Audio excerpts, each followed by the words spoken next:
અઘરું લાગે છે એટલે તમે છોડી દો છો ને. છોડવાનો મુદ્દો શું છે? અઘરું લાગે છે એટલે ને. તમને 10માં 12માં અને કોલેજમાં સહેલું અઘરું એવો ઓપ્શન મળશે. જેવું જીવનનો અભ્યાસ પૂરો થશે અને સાચી જિંદગીમાં આવશો ને, માત્ર ને માત્ર અઘરું ચાલુ થશે. છોડી દેશો? છોડી દેશો? તમે જ્યાં જોબ કરવા જશો ને ત્યાં 200 લોકો હશે તમારી જેવા, એમાં 2 જ તમારી સાથે હશે, 198 તમને કાઢવા માંગતા હશે. અઘરું કે સહેલું? અઘરું કે સહેલું? છોડી દેશો? દીકરી સાસરે જશે, 50 લોકોનો પરિવાર હશે, 5 તમારી ફેવરમાં હશે, 45 તો તમારી ફેવરમાં નહીં હોય. અઘરું કે સહેલું? છોડી દેશો?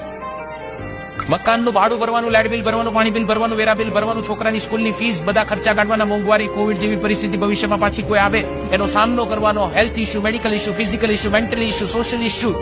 સહેલું કે અઘરું? છોડી દેશો? તો શું કામ એક ચેપ્ટરને છોડો છો? શું કામ એક ટોપિકને છોડો છો? જિંદગીની સાચી કસોટીની સામે બેટા એક ટોપિક કશું જ નથી. આજે નહીં લડો તો ક્યારે લડશો? रुकना मना है,